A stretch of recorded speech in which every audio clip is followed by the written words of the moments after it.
Hi guys, my name is Elvira. Welcome and welcome back to the channel, you guys. If you're new to this channel, welcome. If you've already been a part of us, welcome back, and thank you very much for being a part of us. So my video went very viral on TikTok, and I decided to use this opportunity to share my story, to share my journey, to share, like how or why that video meant a lot to me. So I relocated to Nigeria and I did a relocation video, and it went viral, and many people were dragging me, many people were saying a lot of, like, I don't want to say hateful things, but they were just like, it was just very mocking to a lot of people. Like, how can somebody relocate to Nigeria and the person is so happy and the person is so excited and the person is just so, happy about the whole process, documenting it on, she has the courage to come and post it online. You guys, that video, you guys were just seeing a video of a girl relocating to Nigeria, but behind that video was somebody who had cried, somebody who had hope, somebody who had her dreams had been shattered before her, and Nigeria came in like the greatest surprise, the greatest testimony in her life. Yes. So in this video, I'm going to be telling you guys exactly where I was before Nigeria came in and where I am right now in Nigeria and why I'm here.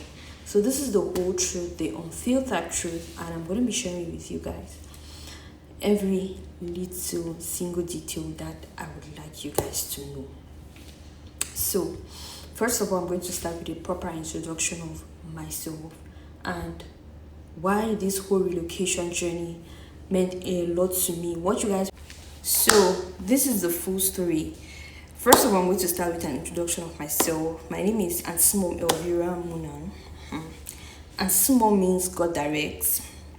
Elvira means truth, white, and beautiful. So I'm from Cameroon, and I'm 22 years old. I'm going to be 23 in September, actually. So this is a very emotional story for me, but I just hope I'm going to be like strong all through this video. When I was growing up, my dreams have always been so big. I've never been the child that dreams very small. And if I did not say in this video, I'm the first child in my family, first grandchild. So you need to understand how ambitious I am. So I'm not the kind of person that always goes for less. I always dream very, very big. So in 2025, I just wanted to leave the country. It has always been my dream since from my university days. I've always wanted to leave the country. I've always wanted to travel, and I always knew that I was going to start my life out of the country somehow. So in 2024, I completed my master's degree and I got a job. While I was working, I felt like at some point I wasn't just doing enough. I wasn't living to my potential. I wasn't accomplishing my purpose of my creation. It was so bad. I would go to work and be crying. Like, I would start crying. At that point, I started my application to, for my doctorate degree.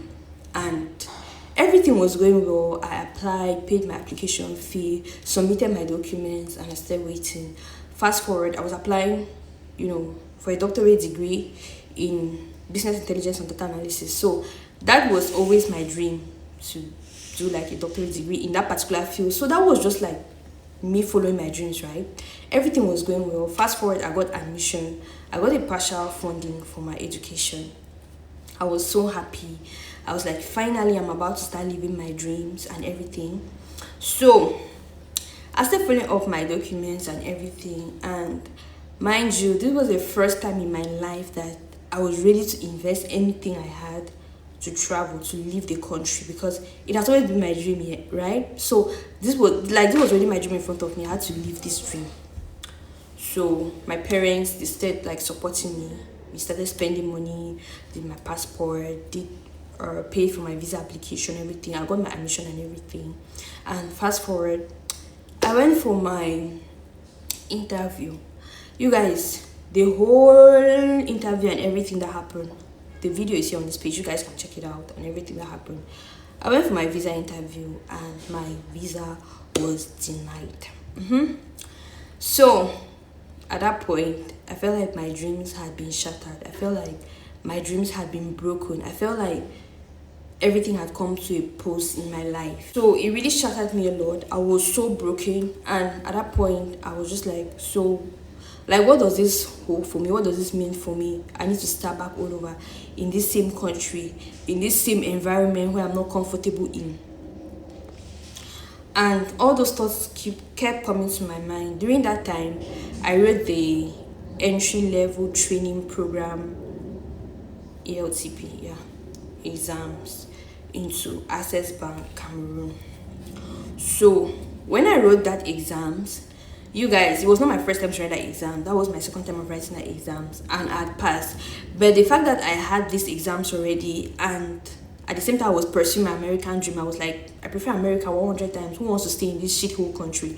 So I wasn't really looking at the banking exams I just had as something very valuable at the time, until my visa was denied. So when I came back and I sat and I thought about it, it felt like this great disappointment, investing and not like seeing the result. So I decided to resign from my job at that time and just like take some time off. I resigned at that time. I had not yet had any other job, like nothing doing. I had to sit in the house. I was just overthinking my life, thinking every day, feeling depressed and everything. Fast forward to, I think, September or November. Mind you, I resigned around August. So fast forward to October, actually. I went home to my parents' house. I packed all my things. You know what it means to already be like independent and everything. And then you pack your things and then you go back to your parents' house. I went back to my parents' house to go and be with them, because I feel like the highest place where I'm able to cope with depression and frustration is around the people I love and people that care about me. So I don't have to overthink and all of that. So I went home to my parents' house. I was home for weeks. I was just avoiding people. I'm just home like 247. My mom, she really helped me a lot, because she wasn't sending me out of the house, because I was just avoiding anybody to see me on the road and be like, what are you doing now? Where have you been? All those kinds of questions. Even when I go to church, my father carries me to church. Immediately church finishes, I'm running to look for wherever it is so I should take me back home. I do not want to be greeting people. I do not want to be seeing people. I do not want anybody questioning me about my life, my career, my nothing, because it was just going to bring me more memories. I felt like a failure for too long. Fast forward to December, I think around when we were preparing for Christmas, I received an email like, congratulations. And I'm like, yo, what is this? What is happening? I started shaking. I left the room. God, I don't want to cry. So I left the room where I was. I don't even know what I was doing at the time. And then I went and saw my dad. He was sitting on the couch, and I was like, Daddy, that sent me an email. I couldn't even read the email. I was shaking. The more I read the email, the more it was just long and long and long. So I just gave my father, I told him to read. He started reading the email, and he was like, Auntie, congratulations. My father just like tried to summarize everything he told me. Congratulations, you have made it into the banking school of Nigeria, of Access Bank. So this is what they're saying in the email. That's what they're saying in the email. You guys, I was so happy. I was so emotional. I don't even know, like, I just feel like at least my life is beginning to have a purpose. I don't know how to put it, but it just gave me this hope, finally.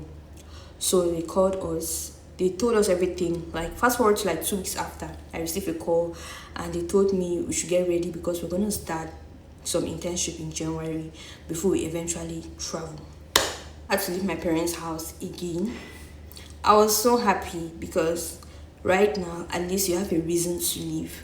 So I packed my stuff. I wasn't actually seeing like Nigeria was somehow close to my destiny, the same destiny that I was so scared to leave. So I was like, okay, you know what, just gather yourself and go. So I packed my stuff. I went down to do. And fast forward to February. Most of you might be seeing this video. Most of you saw this video in June, but it was shot since February. So fast forward to February. I packed my stuff. I packed my stuff in my bags, in my 2 suitcases, and I was on my way to Nigeria.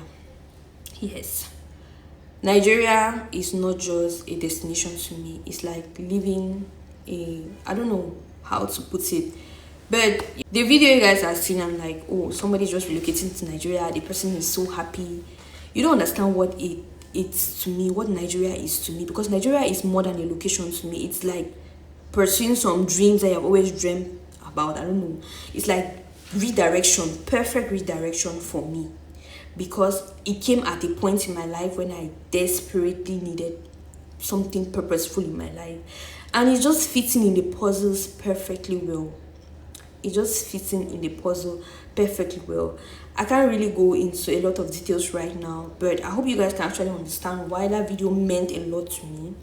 And further, I just want to say everything, that the sound in that video, quality of the sound, recording every single process and everything, it was not just done by, oh, let me just do this. I did it intentionally. I'm a child that has a brain, of course. I knew that video was going to go viral, but I knew a lot of people would be like wondering, oh, somebody's relocating just to Nigeria, why is the person doing this? Everything was intentionally done, because to you guys were just seeing a normal relocation video, but for me, I was seeing redirection. I was seeing a girl living her dreams. I was seeing a girl living, God's answered prayers in her life. Yeah. So anyways, I hope this video gives you guys clarity on why that relocation video meant a lot to me. Thank you guys for watching today's video. See you guys in the next video. I love you guys. I celebrate you guys and I appreciate you guys. Thank you guys. Bye. Make sure you like, you share, you subscribe.